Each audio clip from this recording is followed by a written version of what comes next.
Oi, pessoal. A aula de hoje é sobre os tipos de sólidos, né?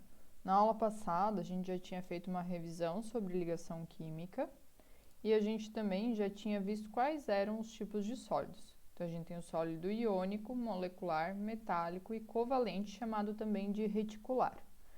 E a gente viu que o nome dos sólidos, eles estão associados com as partículas existentes nesse sólido e as interações que mantêm unidas essas partículas.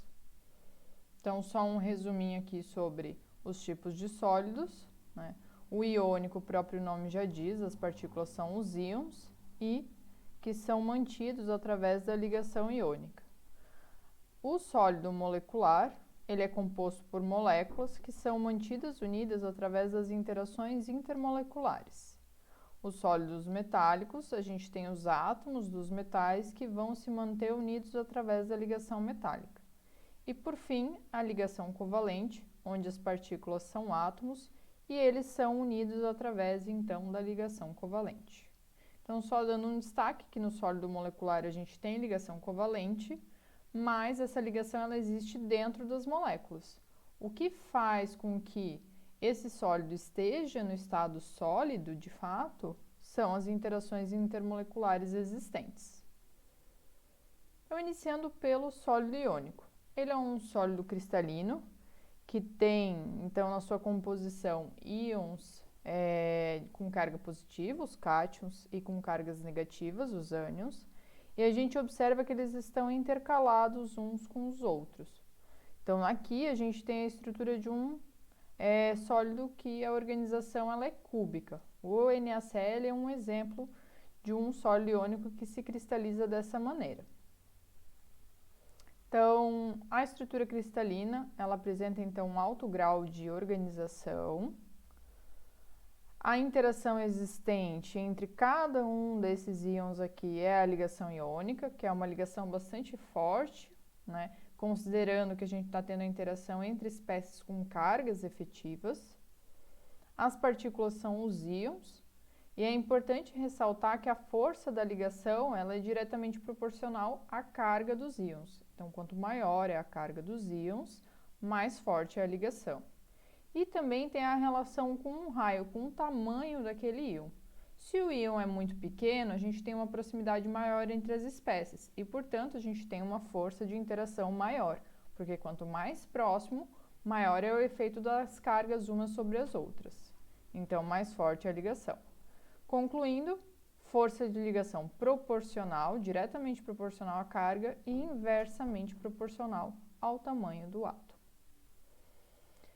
Por isso, a gente vai ter espécies com ponto de fusão alto, porque num sólido iônico, para a gente passar do estado sólido para o estado líquido, a gente tem que romper ou, no mínimo, enfraquecer essas ligações iônicas fortes. E aí, a gente vai ter que fornecer muita energia, dando uma temperatura bastante alta nesse processo aí de fusão. Na estrutura cristalina, como comentado, os íons eles estão muito próximos. Então, a proximidade de espécies de carga oposta gera atração, que gera aquela ligação química iônica bastante forte. Mas, ao mesmo tempo, se a gente continua tentando aproximar espécies, veja que se eu tentar mover uma em relação a outra, logo na vizinhança a gente tem espécies de mesma carga. E a proximidade dessas espécies gera uma repulsão. Então, esses sólidos, eles têm pouquíssima mobilidade, eles se posicionam os íons um em relação ao outro para que não haja tanta repulsão, né? Então, para que o que predomine seja a atração entre esses íons. E aí, eu não tenho mobilidade, porque se eu mover um íon em relação ao outro, eu acabo aproximando espécies de mesma carga e gerando, então, uma repulsão. Como a gente não tem essa mobilidade de carga, eles não vão conduzir eletricidade no estado sólido. Porque para conduzir eletricidade, a gente tem que ter o movimento de cargas. Então, a gente tem que ter mobilidade dessas cargas que a gente não tem no sólido iônico. A partir do momento que a gente tem compostos iônicos no estado líquido, aí sim eu tenho mobilidade e eu consigo ter a condução de eletricidade, mas no estado sólido, jamais. Por causa disso também, dessa pouca mobilidade entre os íons, a gente vai ter um sólido que ele é rígido, duro e quebradiço. Os sólidos moleculares. Então, ele é formado por moléculas. Lembrando que moléculas são pequenos conjuntos de átomos ligados entre si. A interação que vai manter essas moléculas unidas são as interações intermoleculares. Lembrando que interações intermoleculares, como elas estão mais distantes e a gente trabalha com espécies que não têm carga efetiva, a gente tem forças de interação mais baixas, né? Mas a intensidade das interações intermoleculares ela é variada de acordo com os tipos de moléculas. Se eu tenho uma molécula polar, se eu tenho uma molécula polar, o tamanho dessa molécula. Então, são vários os fatores que interferem na força dessa interação intermolecular. Então, como já citado, as partículas são as moléculas. Então, aqui eu tenho como exemplo um sólido cristalino, que é o paracetamol. Veja que eu tenho duas formas diferentes de organizar esse sólido, mas ainda bastante organizadas. Eu vejo padrões de interação ali. E além disso, estabelece interações fortes, porque veja que eu tenho no mínimo 2 pontos de interação por ligação de hidrogênio dentro dessa molécula. E a ligação de hidrogênio, ela é uma interação bastante forte. Por isso, a gente encontra no estado sólido.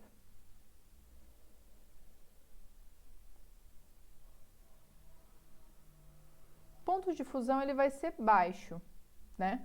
Porque em comparação com os outros tipos de sólido, a gente tem aqui as partículas sendo unidas por interações intermoleculares que são mais fracas. Então, dentre os tipos de sólidos que a gente está estudando, esses são os sólidos que vão apresentar o menor ponto de fusão.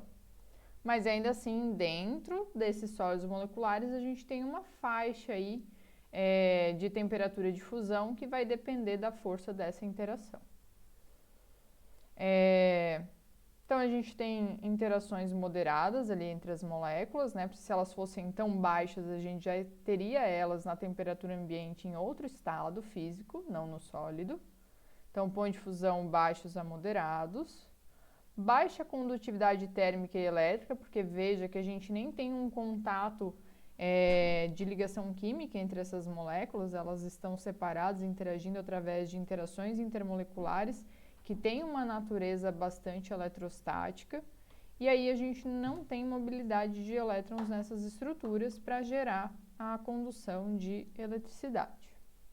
Então, alguns exemplos aqui, a gente tem, se pegar o cloroformo numa temperatura bastante baixa, pode estar no estado sólido, o gelo seco, que é o CO2 no estado sólido, e o próprio gelo da água. A gente pode ver como é que as moléculas de água se organizam dentro do gelo. Veja que elas estão extremamente organizadas também, formando esses hexágonos. Então, vocês já devem ter visto em desenhos que os flocos de neves muitas vezes são representados por estruturas hexagonais. E é justamente reflexo da estrutura cristalina do gelo. Agora, partindo para os sólidos metálicos, a gente tem a descrição de ligação metálica clássica, que é o que a gente viu em aula, certo? Na revisão das ligações químicas, onde a gente tem os cátions dos núcleos dos átomos em posições fixas, né? Aqui a gente tem um metal do grupo 1 que tem carga mais 1, e do grupo 2 tem carga mais 2, sendo que os elétrons da camada de valência vão estar livremente circulando entre essas estruturas. Só que a gente tem uma descrição da ligação metálica que ela é melhor para descrever algumas propriedades dos metais, que seria pela teoria de bandas, que utiliza a teoria do orbital molecular para descrever a ligação entre os metais. Então, nesse caso, a gente considera os metais como supermoléculas, então compostas por um enorme número de átomos de metais, e, consequentemente, a gente faz a consideração que, quando a gente tem um único átomo, a gente tem uma distância entre o último orbital ocupado, que é o orbital HOMO, e o primeiro orbital vazio, que é o LUMO. À medida que a gente vai acrescentando átomos nesses sistemas, eu vou gerando diferentes níveis de energia e eu vou aproximando esse HOMO desse LUMO. Tá vendo que o gap de energia, essa distância aqui, ela diminui? Quando a gente vai para um extremo onde a gente tem uma enorme quantidade de átomos, muitos, a gente tem uma sobreposição, que aqui é representada pelo overlap. Uma sobreposição do HOMO, 3s, que é onde estão os elétrons da camada de valência dos metais, com o 3p, né? Isso a gente está pegando os elementos ali do terceiro período. Com o 3p, a gente tem essa sobreposição, então veja que os elétrons estão ocupando os orbitais cheios, mas o nível de energia se sobrepõe com os orbitais vazios. E aqui a gente tem a mobilidade dos elétrons. Então, é isso que gera a condução de eletricidade. Quando eu tenho um movimento fácil e livre dos elétrons em diferentes níveis energéticos, eu permito a condução de eletricidade. Veja que quando a gente vai para um semicondutor, a gente tem uma pequena distância, então eu preciso fornecer um pouquinho de energia para que eu tenha um sistema condutor. E aqui a gente tem a situação de um sistema isolado, né, que isola ali a condução de eletricidade, um isolante elétrico. Então a gente tem essa distância bastante grande, não permitindo a condução de eletricidade. Então, pela teoria de banda, a gente consegue explicar algumas das propriedades. A primeira citada ali, condução de eletricidade. Então, ele conduz muito bem, tanto a energia elétrica quanto a energia térmica, né? Ele é maleável e dúctil. Se a gente pensa que a gente tem esses vários subníveis ali que podem ser preenchidos a qualquer instante, a gente consegue também mover facilmente os átomos um em relação aos outros. O brilho característico, que no caso dos metais, eles vão absorver energia em qualquer frequência, porque a gente tem muitos níveis de energia próximos, e eles vão emitir em qualquer frequência. E aí a gente vai ver aquele brilho característico dos metais. Ponto de fusão é variável, tá? Mas por que ele é variável? A gente pode pegar aqui a tabela periódica e a gente observa. A gente vai ter elementos indo ali, ó, de pontos de fusão de 30 graus Celsius até elementos como, por exemplo, o tungstênio com 3.422 graus Celsius.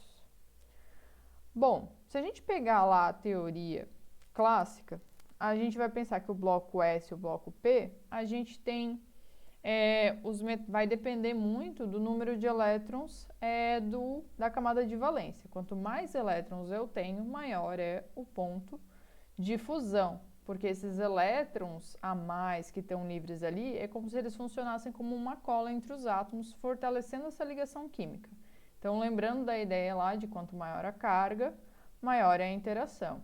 Então, a gente observa que o lítio, em comparação com o berílio, olha que diferença que tem. Um único átomo que mantém ligado, um elétron, 2 elétrons, 3 elétrons, né? Então, a gente vê essa diferença. Os metais do bloco D e do bloco F, no geral, eles têm pontos de fusão, todos eles muito altos, né? Então, ali de 600 graus para cima que a gente vê o ponto de fusão. No caso desses metais, a gente tem, além da ligação metálica estabelecida entre eles, eles fazem entre si ligação covalente. Então, a gente tem a soma da força desses dois tipos de ligação, tornando o ponto de fusão assim alto. Então, aqui, né, número de elétrons envolvidos, principalmente se a gente pega grupo 1 e grupo 2, e a natureza da interação, se a gente pega o bloco D e F, onde a gente tem as ligações covalentes também existentes, além da ligação metálica. Então, é uma força que se soma.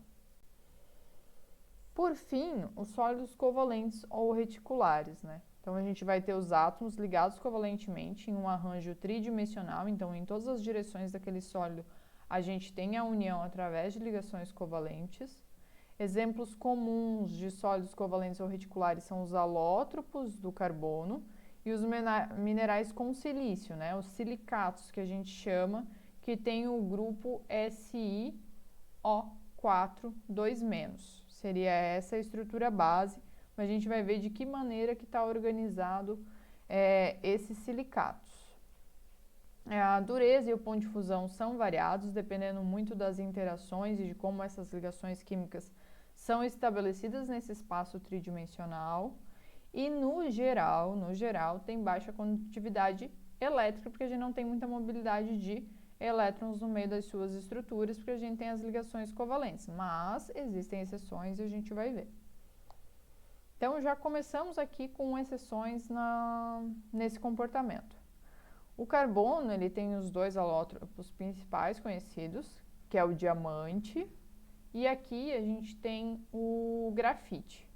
Então, o diamante, os carbonos estão todos ligados entre si numa estrutura de organização tetraédrica, ok?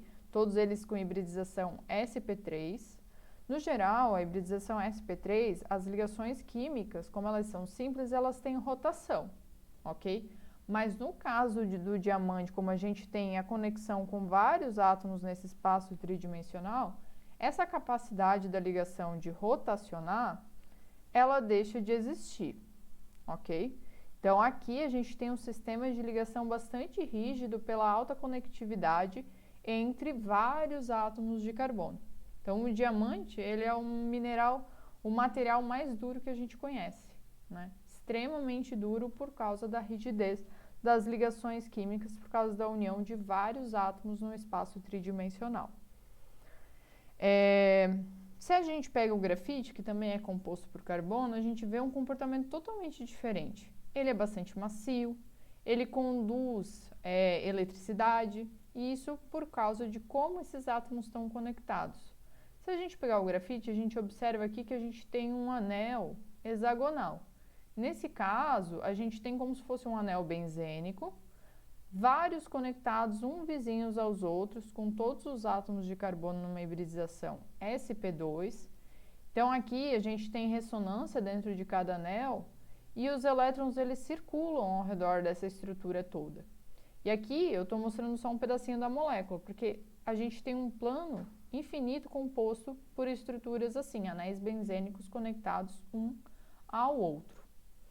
Aí a gente é como se tivesse várias folhas uma em cima da outra, com esses planos contendo os anéis aromáticos, e essas folhas, elas interagem umas com as outras através de interações intermoleculares.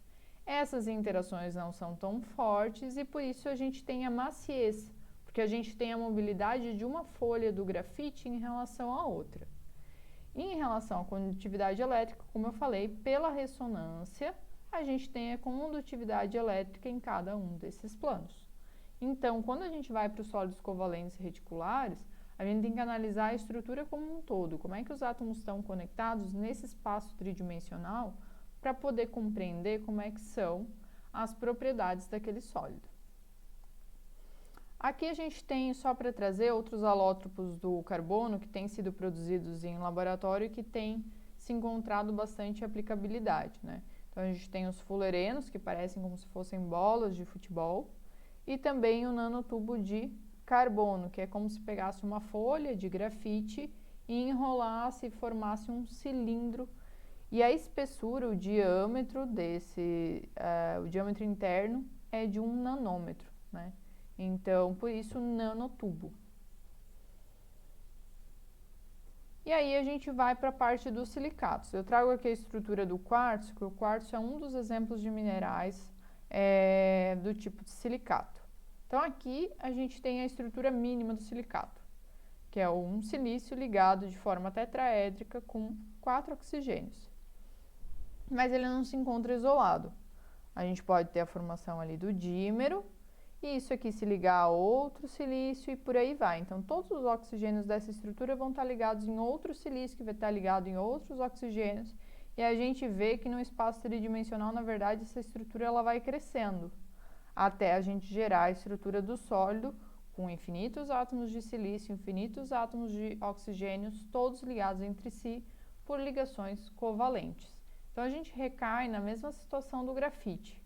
Pouquíssima mobilidade entre os átomos existentes, porque tem uma amarração muito grande entre eles através de uma ligação covalente entre silício e oxigênio, e por isso a gente gera também sistemas mais rígidos que não conduzem eletricidade, com altíssimo ponto de fusão.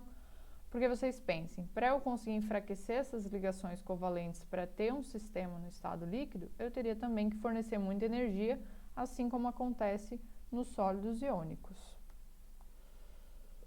E aí, por fim, o livro que eu me baseei para montar esse material, ele ainda separa como uma outra classe os sólidos amorfos. Né? Então, ele considera os 4 sólidos citados como sólidos cristalinos, com uma organização muito alta dentro das partículas dentro daquele sólido, e o sólido amorfo é aquele que não vai ter essa organização, que os átomos, as partículas, elas estão organizadas de maneira mais aleatória, ok?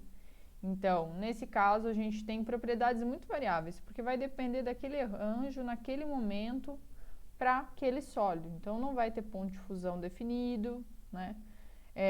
Não, em relação à rigidez, tudo vai depender como é que a gente vai formar esse material. Então, os exemplos são vidro, polímeros, borrachas, plásticos. A gente tem uma gama bastante grande de sólidos amorfos. Para a aula de hoje era isso, pessoal. Vocês podem, então, acompanhar essa aula com calma, rever uns pontos, dúvidas vocês podem me encaminhar. E a gente continua se falando, então, e depois a gente continua o conteúdo com o estudo mais aprofundado dos sólidos cristalinos. Até mais. Aqui só um quadrinho aí, então, de resumo depois para vocês verem as propriedades de cada sólido, os exemplos, né? Então, era isso, pessoal.